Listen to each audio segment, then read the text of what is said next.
As a person who has at some point lost everything and everyone who ever meant anything to me, almost,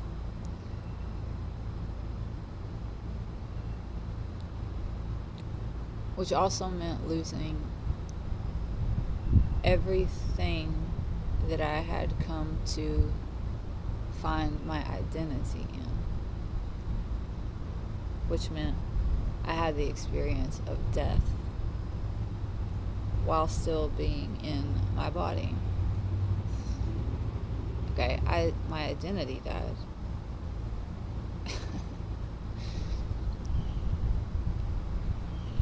Having had that experience, I can tell you, I think it might just be necessary. I think it might be part of the awakening process. Like, I'm not saying I'm fully awake, I'm saying having gone through that experience, I realized I was in many ways sleepwalking through life. And I think that we are in a dream within a dream within a dream within a dream, always awakening to new levels of heightened levels of consciousness. More awake than we were before we had a realization, a death, but not fully awake. I don't know that anyone who's in a body is ever fully awake. I mean, I do believe that there have been fully awakened beings, avatars such as Christ and the Buddha, and that we do have that potential as human beings. But I think on the way to that totally enlightened state, there are many awakenings. You ever had a dream like that where you wake up in the dream and then you wake up again only to find that like that was a dream too? It's like that, I think. And when I was going through this experience, I experienced a span of time, just over a year, okay, where it was like I was in purgatory because I had died to my old self, which was like this experience of a house of cards crumbling. And here I am looking at all these cards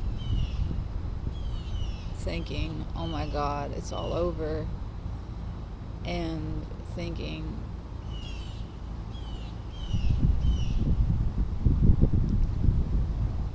that there's no way I could ever put all these cards back together. And some of them might be missing, you know. And so in other words, my life had become total chaos. There was no order. There was no meaning. But the beauty in that, the gift in that, is the opportunity to painstakingly, yes, it's painstaking and it's hard, but you get to, with purpose and intent, pick each of those cards back up and put your life back together on purpose, in a meaningful way, intentionally. And in that way, because you have done the work of putting each card in place carefully and thoughtfully, you come to know yourself because you built yourself on purpose. Whereas before the house of cards fell, many of those cards were in place due to things that had happened to you, defenses you had built as a reaction to abuse or trauma. Many of us are moving through a house of cards that is laid out, designed by the things that have happened to us. Many of us are living habitually, unconsciously, moving through rooms, just because that's the path we've always taken through the house. You know, that's the order in which we've always done things. But that path and that order many times is determined by what has kept us safe, or at least feeling safe. And in many ways, that makes our house, our minds, ourselves a prison. And so when something comes along that knocks it all down, well, yes, that is a crisis. It's definitely a crisis.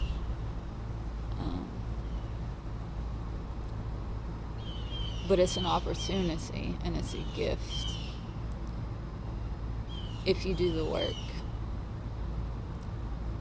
You can also choose to wallow in the mess, in the mire, in the chaos, and then you can become identified with that. Because we have free will.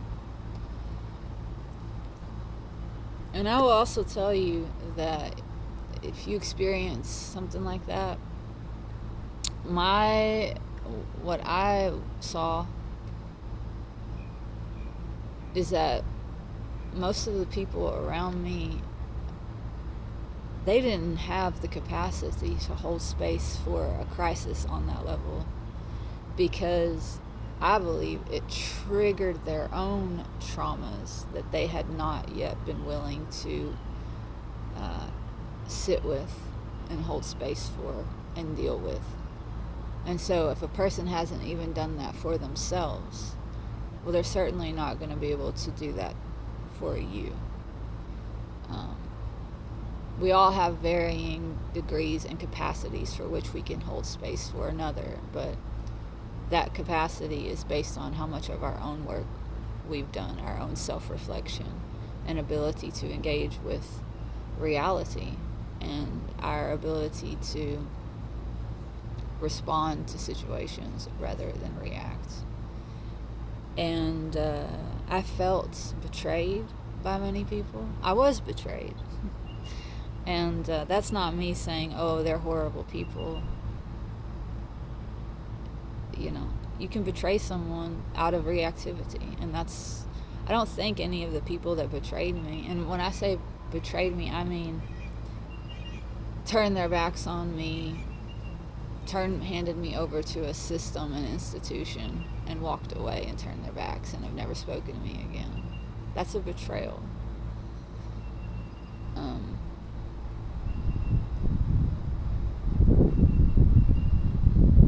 And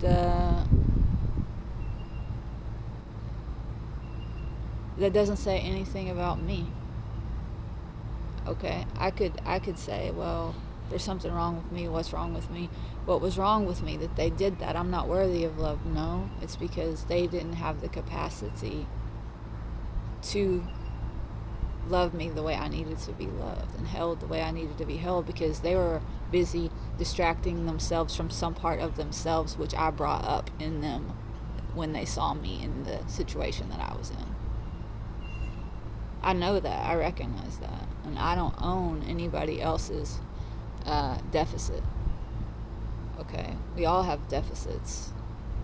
We're all limited in certain ways. And there are many people who are limited. We're all limited to some degree or another in our ability to hold space and show love to another. And I think that's what we're all here for, is to expand that ability, that capacity. You know, as we become ever more aware and awake, we become more and more able to love.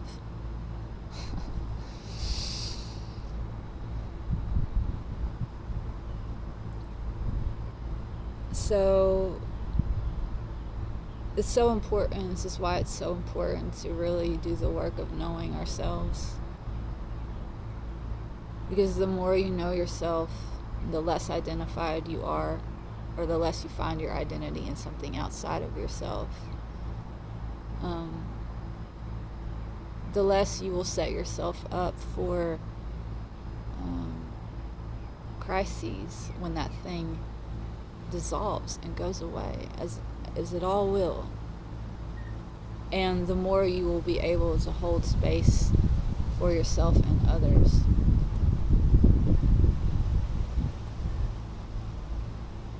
We are not our jobs, we are not our bodies, we are not what other people think of us. We are eternal beings having an ephemeral experience in this lifetime. These bodies will age, they will die, they will go back to the earth, and our spirits, our souls, which drive these bodies around, will be released, and they'll go on and on and on and on.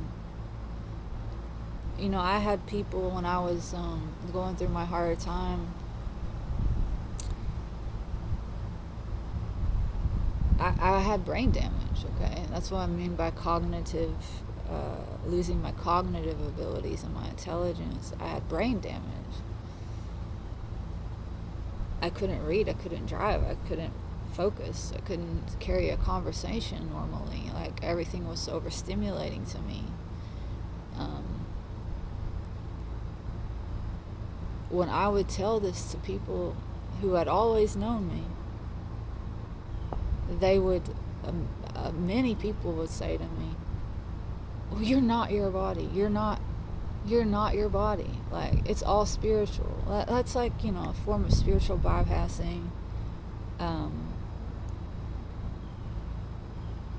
I suppose it was difficult for them to see me in that state, and they just needed, because they couldn't fix it, they needed to convince me that it was okay. It wasn't okay. I mean, it was a hard time, and I needed people. What I needed was what I thought I needed was for people to just acknowledge what I was going through, and that yes, I did have brain damage, and yes, it was hard, and no, I'm not my body, but I'm living in it. It affects me. You know, it's a vehicle I'm driving around, and it's broken down, and it ain't got no gas in it. You know, it's like to say to someone who is struggling with a physical ailment, well, you're not your body, therefore you shouldn't have a problem. It's kind of like, imagine you were in a room, okay, and someone cranked the temperature up to 300 degrees, and you were boiling, and you were struggling to breathe, and you knew you were dying, and you were saying, please, please, please, can you turn the air conditioner on? I'm dying of heat here. And they looked at you and said, well, you're not this room. It's like that, you know? I got a lot of that, like, well, you're not your body. Well, you seem fine to me. Or I would get a story about the things that they had been through, and why, because they had been through this, then, you know, if they could go through that. What I'm saying is, a lot of people will also make things about themselves, okay?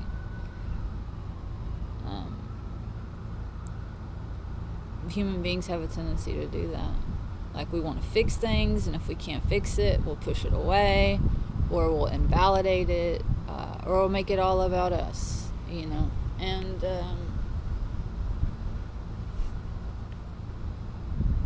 that's also, to me, just an indication of a lack of really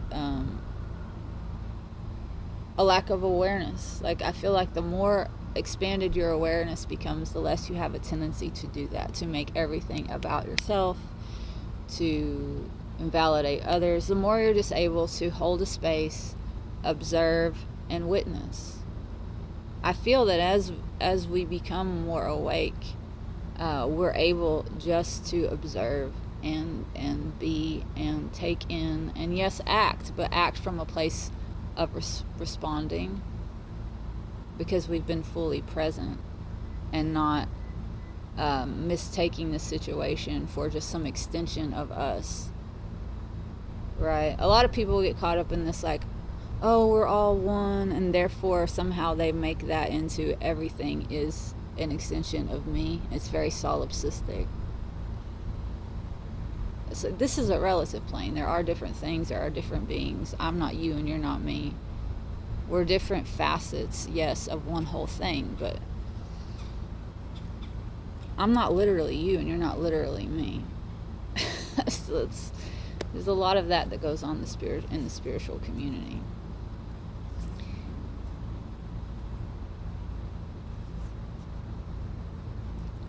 But all that to say is, on the other side of it all, if you're willing to do the work, it's often the hardest things that happen to us, the crises, the losing of our identity, the loss of everything, that allows us to actually find our true selves. And, I lost my damn mind. And I told my friends, sometimes you gotta lose your mind to find your heart, because that's what happened to me. I had become so identified with this up here that I eventually became completely disconnected from this right here. And I believe that was ultimately what caused the entire collapse of everything in my world around me. And I think that when we can align our hearts and our minds and our guts, because they're all brains, they all have neurons, when we can align all of that, that's when we become a balanced, awake individual that recognizes, yes, we are part of the whole, but we each have to take responsibility for this particular instantiation of life. And own and take responsibility for learning and growing, and understanding that we can only be there for others to the degree that we can first be there for ourselves, by taking responsibility, by looking at our traumas, by engaging with reality. So